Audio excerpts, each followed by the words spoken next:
Hi, I'm Kate with Nancy's Notions, and today I'd like to give you an in-depth look at the flower stitch foot. This foot has lots of creative options, and I'd like to show you a few right now.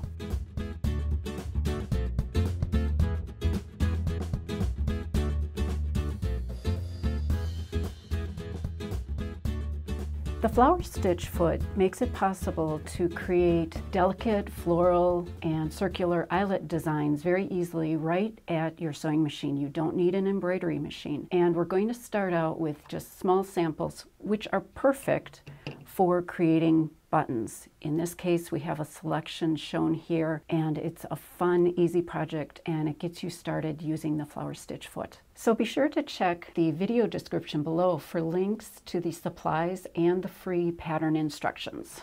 The supplies you need to get started, of course, are the flower stitch foot and then small pieces of fabric. I find it is best to work with the smaller pieces, especially when you're learning how to use the flower stitch foot. It just makes it easier to work with. We also need an interfacing. You don't want a very soft interfacing. It should be lightweight, but just a little bit of crispness to it. And you can refer to the pattern instructions for the exact brand that we used. So those little squares, you would cut the interfacing the same size or a little smaller than your fabric squares and fuse them to the back of the fabric. Then you'll also want a lightweight tearaway stabilizer. And again, I've cut 4-inch squares. It just makes it very easy to have everything the same size. So we'll then be layering, and we'll get to that shortly. And of course, you'll want threads. And we're using rayon embroidery threads because this is really an embroidery kind of foot.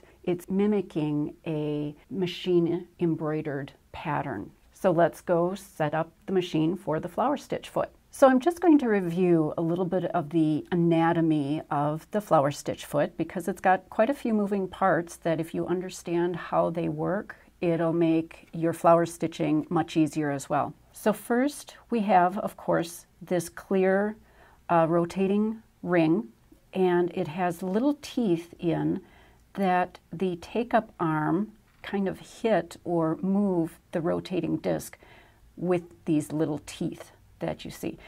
On the bottom, there's also a foam ring. This is what's going to help keep all the layers of your fabric and your stabilizer firm and set on the machine bed. And it needs to have a firm base just because it's rotating all those layers at the same time. And then we have in the center what the manufacturer calls as the setting mark.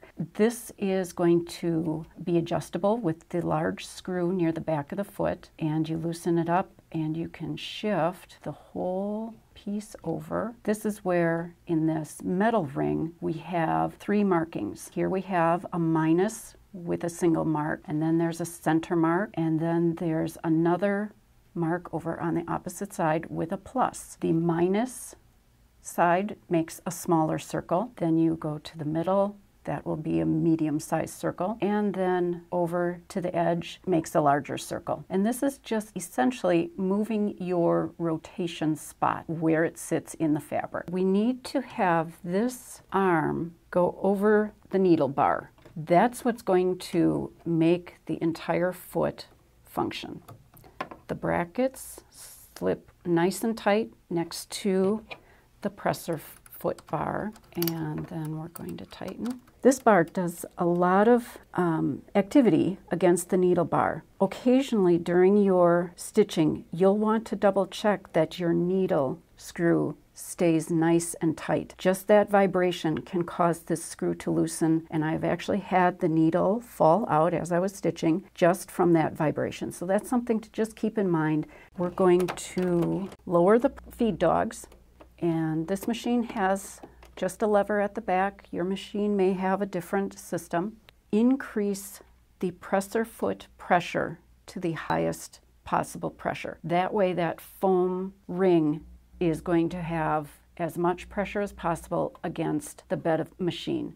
I'm using all the supplies in embroiderer wood, so embroidery thread, embroidery needle. Before you dive into the actual finished project, it's always a good idea to practice, and this is a foot you really want to play with. and get to know your machine stitches and the foot and how they work in combination. So what I did first was I made kind of pages, and this was stabilized, just plain white fabric, nothing fancy, and then backed with a fusible tearaway. What I did, and I think this is really helpful and very important, is I made kind of a stitch library of the stitches in my foot and how they looked when I stitched using the flower stitch foot. So I would do the stitch itself, and this is just a basic zigzag, and then I would write down the stitch number, which correlates to my machine, then the tension and the width that I used, and then I actually started stitching on the flower stitch foot. So this straight line of stitching, once you start the flower stitch foot, because it goes in a circle, it changes that straight line to a circle. Then I've also noted the size as smallest with the minus, largest with the plus, and I'd even make a note of the stitch length and how many times I stitched around that design. And in this case, it gave a much heavier coverage.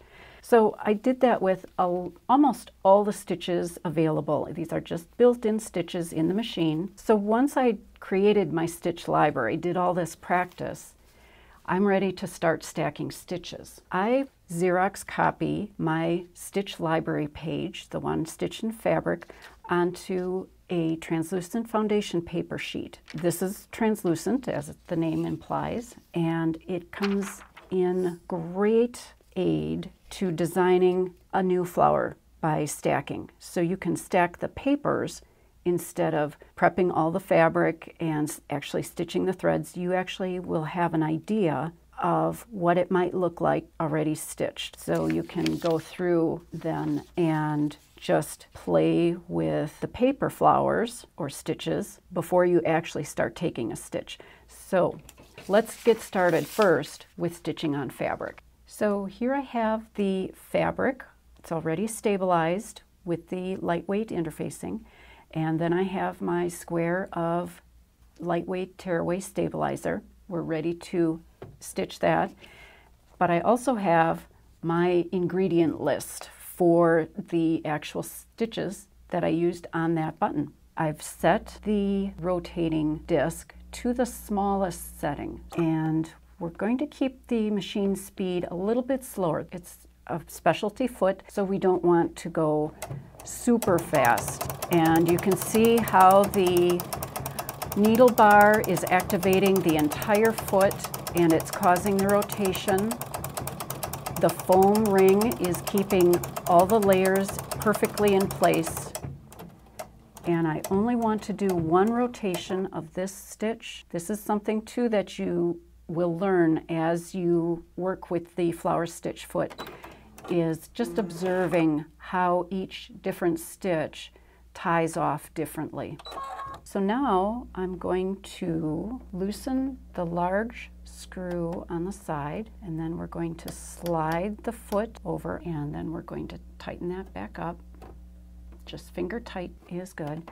And here on this design, we're going to want to keep that center portion that we've already stitched in the center. So I'm going to shift my embroidered little flower here as close as I can to center. So this is where practice comes in handy as well, because you'll be able to see much more easily the more you stitch. I think we're ready to go. So let's give it a try. It's not going to be quite perfect. To make the outside a little heavier looking, we're stitching a second time around. And I have lots of samples that aren't perfect, that didn't make it to button stage. And now I'll tie off. So, you know, it's not quite perfect, but it could be a really cool eyeball. You never know. Or you could add a crystal and crystals around there for embellishment. It has potential. So I'd like to show you what you can do with some of these odd little stitches that may not turn out perfect but inspire you for something else. You can see they did not turn out perfectly centered. The interior pink doesn't line up the way I wanted on the green. but I thought, oh, wouldn't these make cute owl eyes? So what I did, I took a larger scrap of fabric. Here you see what I embroidered or stitched with the flower stitch foot. 2 different sets of possible eyes. And I took notes again so I can repeat this because I think I do want to repeat this one. And here we go. After I stitched the eyes, I then cut out the little owl shapes, and this little one got crystal eyes. And then I'd like to show you just some random shapes that I stitched onto a slightly larger piece of fabric that it's been successful, and the stitching is really nice. So here I've just randomly stitched a variety of different small little stitches using only the small setting on the flower stitch foot. It really is an endless possibility. I hope these techniques that I've shown you today will inspire you to experiment with the endless possibilities available with your sewing machine and the flower stitch foot. Thanks for watching. If you liked this video and would like to see more like it, click the like button or leave us a comment below, and don't forget to subscribe.